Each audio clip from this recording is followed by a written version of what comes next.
नमस्कार, मैं हूं उपेंद्र और आप देख रहे हैं करंट इंडिया। बढ़ते हैं खबरों की तरफ। सिविल इंजीनियरिंग का बेमिसाल नमूना कमिश्नर ऑफिस जगदलपुर के सामने देखने को मिल रहा है। देखिए किस प्रकार कच्ची मिट्टी पर WMM बिछाई जा रही है, जबकि WMM के लिए निर्माण विभाग द्वारा एक मापदंड निर्धारित किया गया है। बावजूद इसके निर्माण कार्य दिन के उजाले में हो रहा है। इस संबंध में नगर निगम के कार्यपालन यंत्री से शिकायत हुई। इस पर रटा रटाया जवाब मिला कि ठेकेदार पर कार्रवाई की जाएगी, जबकि हकीकत यह है कि कार्य अब भी उसी स्तर पर उसी गति से जारी है।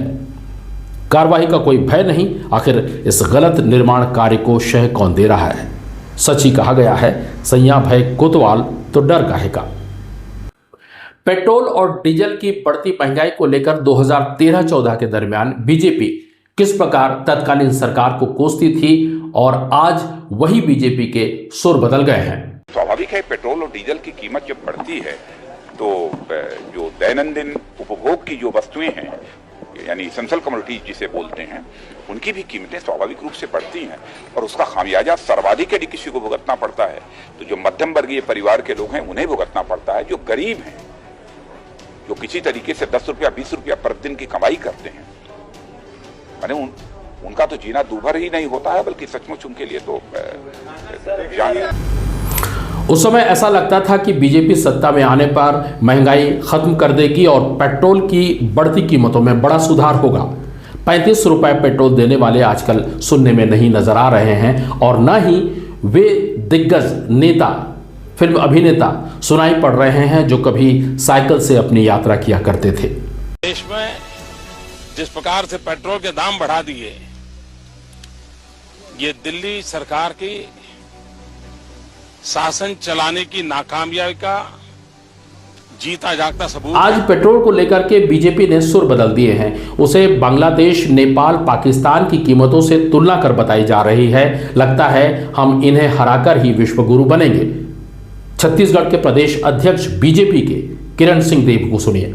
जरा पड़ोसी देश जो है हमारे, उनको वहां पे प्रति लीटर पेट्रोल का मूल्य पता कर लीजिए। श्रीलंका का पता कर लीजिए, पाकिस्तान का पता कर लीजिए, बांग्लादेश का पता कर लीजिए, अफगानिस्तान का पता कर लीजिए और फिर अपने इंडिया में आ जाइए। आप 20 पैसा, 15 पैसा, 7 पैसा अगर बढ़ता है तो हाहाकार मचा देते हैं। नेशनल हाईवे 30 पर पुलिस ने बड़ी कार्रवाई की है।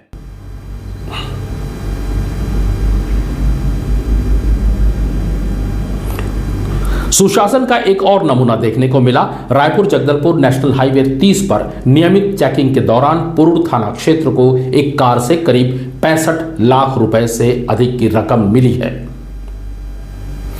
यह रकम 2 अलग अलग झोलों में 500-500 रुपए के नए नोटों के बंडल में छिपाकर रखी गई थी। कार बालोद के अमित जैन की है। ऐसा लगता है कि बीजेपी वाले कांग्रेस की चिंता ज्यादा कर रहे हैं बजाय देश की। हाल ही में बीजेपी विधायक अजय चंद्राकर ने कांग्रेस के वरिष्ठ नेता TS सिंहदेव को लेकर एक टिप्पणी की। अजय चंद्राकर ने कहा कि बाबा साहेब का लगातार कांग्रेस में अपमान हो रहा है। ऐसे में वे बेकार ही कांग्रेस से जुड़े हैं, उन्हें कांग्रेस छोड़ देना चाहिए।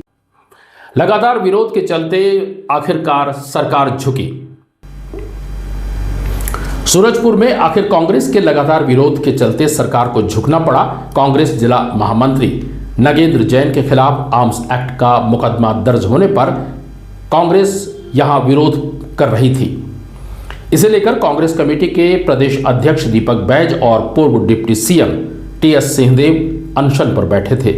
प्रशासन के लिखित आश्वासन और 3 सूत्री मांगों पर सहमति बनने के बाद दोनों बड़े नेताओं ने नारियल पानी पीकर अपना आंदोलन समाप्त किया। जगदलपुर शहर में मॉडिफाइड लाइट और बेलगाम वाहनों को सुध लेने वाला लगता है कोई नहीं है। शाम ढलते ही तेज आवाज, चमकदार लाइट से भरी वाहनें शहर के बीचों बीच चौराहों और आसपास से होकर गुजरती है। कुछ रोज कार्रवाई कुछ वाहनों पर की गई, मगर ऐसा लगता है कि कानून का भय किसी को नहीं। जनता की इस तकलीफ पर जन अधिकार मोर्चा ने मोर्चा संभाला और एक ज्ञापन जिला कलेक्टर को सौंपा है। जन अधिकार मोर्चा के मुताबिक उनके ज्ञापन को गंभीरता से लिया जाए तो बात बने। करंट इंडिया में आज के लिए बस इतना ही। कल फिर आपसे मुलाकात होगी, तब तक हमें दीजिए इजाजत। नमस्कार।